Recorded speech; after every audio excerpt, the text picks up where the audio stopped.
O senhor Antônio Fernandes dos Santos Neto, presidente da Central dos Sindicatos Brasileiros. Obrigado, deputado. O senhor dispõe do tempo de 20 minutos. Obrigado, presidente Marum, deputado Arthur Maia, relator, senhoras deputadas, senhores deputados, companheiros centrais, DIESE. Eu estou um pouco perplexo aqui, porque esse assunto é um assunto bastante envolvente, pega a sociedade, pega gerações. E esse projeto, essa PEC, ela não tem nada de bom para a classe operária, não tem nada de bom para o povo brasileiro, nada. Eu presido o Sindicato dos Trabalhadores de Tecnologia da Informação. Nas assembleias de discussão com a categoria, a juventude tem me perguntado por que contribuir, se eu não vou alcançar a Previdência. Então eu já vou entrar logo para aquilo que o mercado está propondo, que é uma previdência complementar de um banco qualquer ou de uma outra coisa qualquer. Ou seja, na análise que, inclusive, as centrais fazem juntamente com o DIESE, que acabou de apresentar para os senhores e senhoras aqui, realmente é uma perversidade ímpar. Começa com um erro crasso. Não dá para discutir previdência sem discutir seguridade social. O erro do governo, e não é só desse, dos anteriores também, é achar que é o seguinte: vamos discutir previdência. O que diz o artigo 195 da Constituição? Fontes de financiamento da Seguridade Social. Ela é financiada por toda a sociedade, mediante recursos dos orçamentos da União, dos estados, do Distrito Federal e dos municípios. E aí ele elenca uma série de contribuições, e quando entra para ajudar a Previdência, ele coloca também dos empregadores, dos trabalhadores, além de receita de jogos.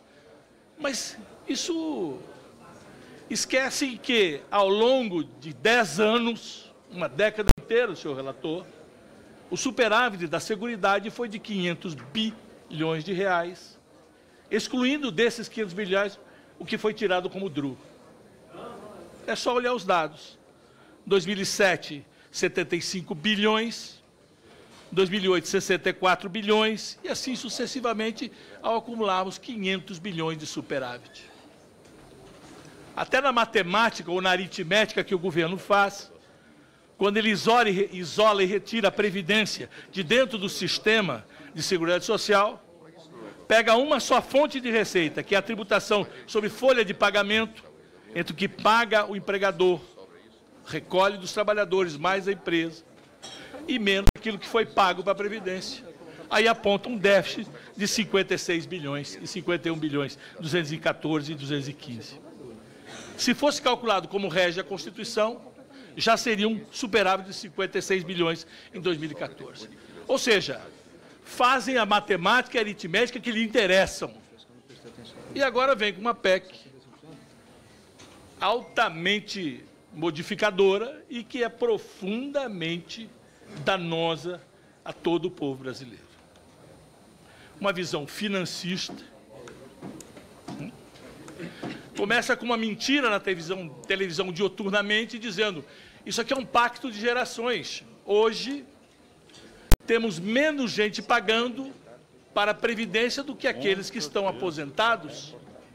Isso é uma mentira, porque a Previdência não é um pacto entre quem entra na Previdência e quem está recebendo pela Previdência. É um conceito da Seguridade Social. Ou seja, buscando tudo isso e comparando com práticas de outros países, como nós vamos ouvir muito aqui dentro, é bom lembrar que nós queremos outras práticas também. Queremos um salário mínimo igual tem os outros países, queremos uma educação igual temos nos outros países, queremos uma saúde igual temos nos outros países, seguro-desemprego igual tem em outros países. Para isso, não. Nós queremos é aquilo que esfola, que reduz, que empobrece e que retira direito dos trabalhadores. Nós fizemos muitas discussões sobre isso. Disse eu ao presidente Michel, a maldade já tinha sido feita com o fator 85 e 95 progressivo. que em 2026 já seria 96. Então você já teria, no mínimo, a somatória de 35 mais a idade, precisaria ser 65 anos para o homem e 60 para a mulher. Além disso, esquece do fator primordial que hoje tem o orçamento brasileiro, que é a questão da dívida pública. 47,5% de todo o orçamento da nação está separado aqui por uma questão de pagar juros, amortização e principal, rolagem de dívida, e isso não se discute aqui dentro. Não se aceita uma auditoria em cima dessa dívida para que a gente possa efetivamente verificar o que está ocorrendo dentro disso. Dissemos também que o agronegócio, o agroexportador, como bem brincou e falou seriamente aqui o companheiro Patá, que vai à televisão e diz que agro é tech, agro é Globo, agro é isso, agro é aquilo, que rende não sei quantos bilhões, não paga um centavo para a Previdência. Paga o pequeno agricultor, 2% de toda a arrecadação da Previdência é pago pelos rurais. E o pagamento é de 22%. Querem mexer com idade mínima, colocando a idade mínima de 65 anos. Como fazer isso sem comparar as desigualdades das categorias profissionais? Um carvoeiro, lá de Belém do Pará, do interior do Pará, pode ter a mesma quantidade de idade para aposentadoria que tem um executivo da Paulista em São Paulo? É claro que não. Um trabalhador rural, uma trabalhadora rural, não pode. Não pode ser uma régua única. E as categorias especiais, categorias que têm penosidade, periculosidade, também tem que ser levado em consideração. Essa tábua rasa é uma tábua desigual, é uma tábua para oprimir, em especial os mais sofridos. E aí eu venho para a mulher. Imagine a mulher do campo, a mulher da cidade, querer dizer que tem que ser igual. Não é possível. Isso é irreal. Esta casa não pode permitir essa maldade. A mulher tem jornada dupla de trabalho, tem responsabilidade com os filhos, ganha menos que os homens, e assim mesmo querem equivaler para que ela possa se aposentar. Sem contar o crime que comete no caso da morte do companheiro, que ela passa a não receber mais a integralidade. Sequer pode ter os dois. Se ela já é aposentada, ela não pode receber a segunda aposentadoria, ou seja, o benefício da pensão do seu marido. Ou seja, nós estamos frente a um projeto muito ruim. E eu tenho certeza que esta casa, e talvez tenha sido isso que o governo tenha tido a inspiração, de mandar um projeto muito ruim para abrir um grande debate, uma grande negociação e que a gente possa fazer uma reforma na Previdência que realmente respeite aquilo que é preciso para o Brasil. O Clemente falou muito bem. Nós discutíamos que as pessoas economistas, administradores, técnicos, estão prevendo o PIB de 2060, para dizer como é que a Previdência vai se comportar em relação ao PIB de 2060, e não conseguem prever o PIB de 2016, ou o PIB agora de 2017. É uma excrescência. Nós estamos vivendo em que mundo? Que realidade? Já fizeram esses cálculos? Tempos atrás, quando pensavam em reformar a Previdência, lá na emenda 20, as mesmas projeções foram feitas e elas não se consumaram. Pelo contrário, quando tivemos pleno emprego, e hoje com 14 milhões de desempregados, é óbvio que até a receita da Previdência caia. Não há contribuição. Mas se tiver emprego, se tiver desenvolvimento, tiver inclusão social, efetivamente vai melhorar, inclusive, o déficit nominal da Previdência. Nós defendemos, enquanto central sindical, a regulamentação dos jogos no Brasil e que de lá se tribute para a Previdência. Se for preciso, que crie um imposto financeiro, uma contribuição financeira, para que toda a sociedade contribua para a Previdência. Ou seja, pensando em termos de seguridade social. Se a gente olhar cada vez mais a questão das dívidas das empresas, alguns já falaram aqui, falaram em 374 bilhões.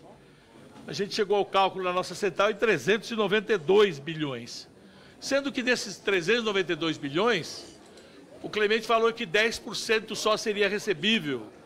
Mas, na verdade, dá 140, falou o próprio governo numa reunião com as centrais. E os outros 250? Ficou largado. Um ex-vice-presidente da Fiesp foi preso, fugiu do Brasil porque a empresa dele devia tanto dinheiro para a Previdência.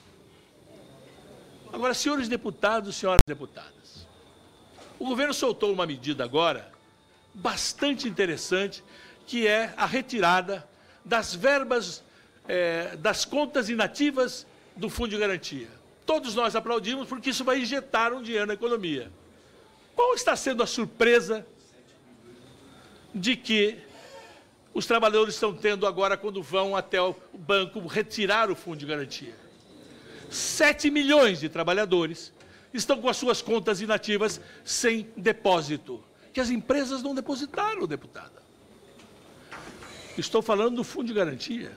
Quer dizer, vis-à-vis o INSS, além de ser apropriação indébita, porque parte daquele dinheiro é dinheiro descontado da folha de pagamento dos trabalhadores, e lá o INSS, que aqui apresenta números bonitos, uma apresentação assim bastante asséptica, não cobra. Não tem uma ação de cobrança para que as empresas efetivamente paguem aquilo que descontem dos seus trabalhadores. Sequer a parte dos trabalhadores. E aí vem aqui dizer o seguinte: precisamos reformar porque estamos com déficit. Ele diz: vendemos parte do patrimônio em meio-dia e ele foi embora. Vai embora mesmo. Claro que vai. O que não pode é ficar como estão alguns do centro de São Paulo, completamente abandonados, se desvalorizando, sem manutenção. Ou seja, até para vender é difícil. O senhor sabe melhor do que eu. Se eu fui lá olhar para ver se quero comprar algum prédio para a minha central ou para algum sindicato nosso, desisto, porque é para demolir e construir coisa nova. De tal abandono que estão esses prédios. Então, a maior imobiliária do Brasil não cuida dos seus imóveis. E quando aluga, aluga aviltadamente. Aviltadamente. Em vários lugares, também tem nas principais vias do Rio de Janeiro, deputado Arlindo. Ou seja, eu quero que esta casa tenha clareza. Todos nós achamos que é possível discutir uma reforma da Previdência.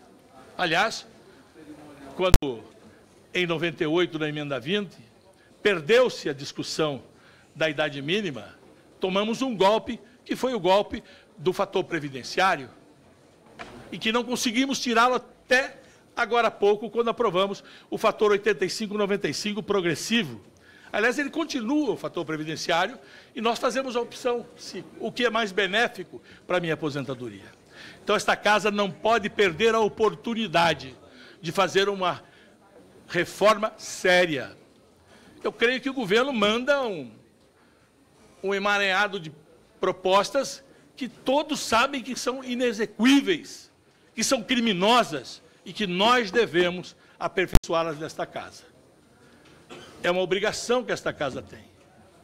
A fase de transição, 45, 50, 15 anos, um dia a pessoa perde. A transição tem que ser desde quando se entra. A questão da mulher, a questão das categorias especiais, a aposentadoria rural e principalmente as fontes de receita.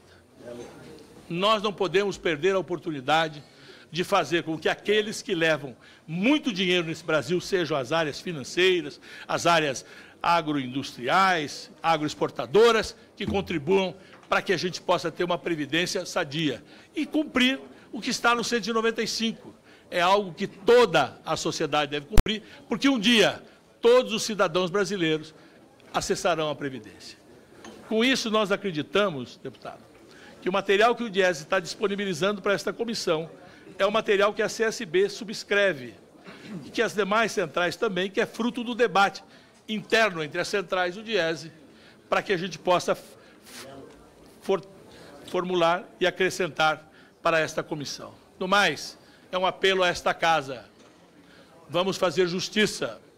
Vamos fazer uma previdência que seja inclusiva, que não seja fácil de se sonegar. E se quando sonegada, seja cobrada imediatamente, para que depois se torne um dinheiro que não é passível de ser cobrado.